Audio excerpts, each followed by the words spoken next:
Magandang araw mga ka-recap. Alam ko po na nabitin po kayo at inaabangan na ang bakbakang Pedro at Nathaniel kaya ipagpatuloy na po natin.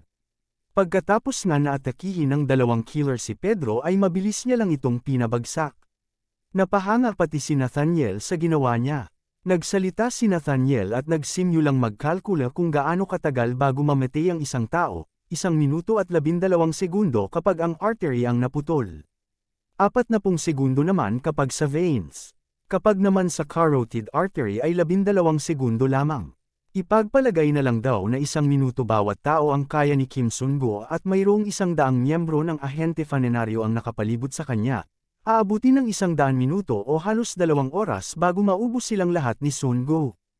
Na-excite si Nathaniel kung ano ang maipapakita ni Sun-go sa kanya at kung kaya ba niyang tumagal ng 100 minuto. Agresibong inatake ng mga killer si Sun-go. Sinasabi ng mga ito na masyadong tahimik ang bansang ito kaya nasisibik sila na magkaroon ng bibiktimahin. Nag-aatikabong bakbakan ang nangyayari. Mula sa suntok, sipa, at paggamit ng sandata ay napakagaling ni Sun-go pero nako-corner na siya ng ahente funerarios. Pinaplano ng mga ito na sabay-sabay na silang aatake sa bata. Habang nangyayari ang lahat ng ito ay nanunood lang si Yuna sa tabi. Iniisip niya na kapag nagpatuloy ang labanan ay malalagay sa panganib si Sun-go. Unti-unti na itong nako-corner. Sa isip ni Sun-go ay hindi man lang nakakaramdam ng emosyon ang mga kalaban kahit na namatay na ang ibang mga kasamahan nila. Sabay-sabay na nga nilang inatake si Sun-go at sa ngayon ay umiiwas na lang ito sa bawat hampas at atake sa kanya. Iniisip ni Yuna kung anong pwedeng magawa ni Sun-go laban sa kanilang lahat. Kahit si Nathaniel ay interesado sa kalalabasan ng isang bata laban sa halos 100 killer. Sinabi ni Sun-go na marami nga sila, pero hindi nila alam na ito pala ay plano lahat ni Sun-go.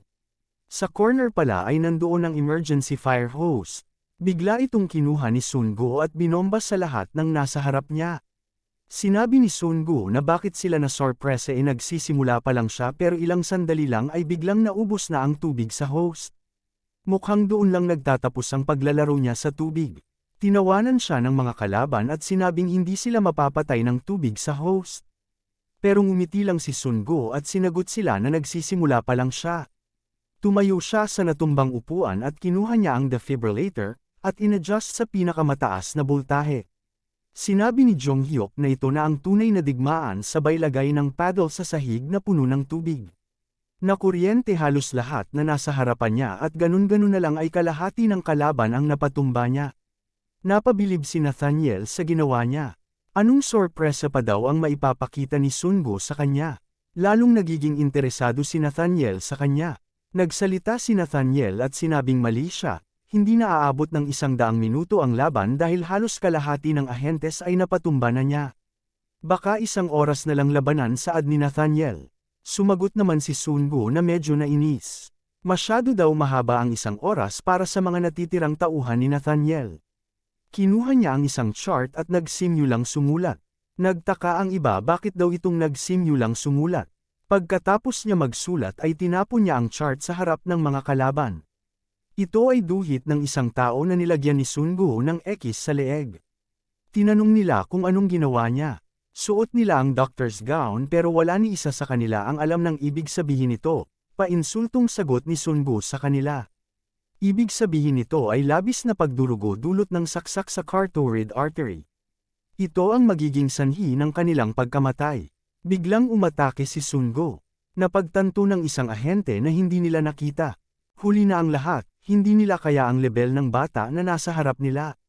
Isa-isa silang inatake ni Sun-go at wala silang magawa. Kutsilyo at fountain pen lang ang ginagamit niya pero masyadong precise ang mga atake nito sa kalaban. Masyadong marami ang kalaban pero winasiwas lang ito ni Sun-go. Parang sumasayaw lang ito habang naglalaban. Sinubukan din siyang talunan ng mga ito ng sabay-sabay pero wala talaga silang magawa. Tulala at pagkamanghalang ang reaksyon ni Yuna sa nakikita. Narinig na niya ang kwento tungkol sa pinakamalakas na killer sa buong mundo. Ang legend. Ang mga tao na nakasama niya ay palaging nagkekwento tungkol sa taong ito. Pero hindi katulad sa mga kwento na narinig niya, ang nakita niya lang ay ang isang matanda na nagbebenta ng libro. Nanlaban pa ito at nasubukan siyang mailigtas pero wala din itong nagawa. Hindi niya nakikita ang matandang iyon na kayang talunin ng 100 tao. Hindi siya dapat naniniwala sa mga kwento-kwento pero baka daw. Baka totoo nga ang mga kwento tungkol kay Pedro. At kung totoo nga ay baka katulad siya ni Kim Sun-gu na nasa harapan niya ngayon. Natawa na lang si Nathaniel sa mga nangyayari. Nagkamali daw siya sa pagkalkula pero di na siya nagulat dahil si Sun-gu mismo ang napili niya. Naubos ang ahentes sa loob lamang ng 13 minuto. Pero sinabi ni Pedro na pasensya na daw dahil hindi pa siya tapos. Tinanong ni Nathaniel kung anong ibig sabihin niya.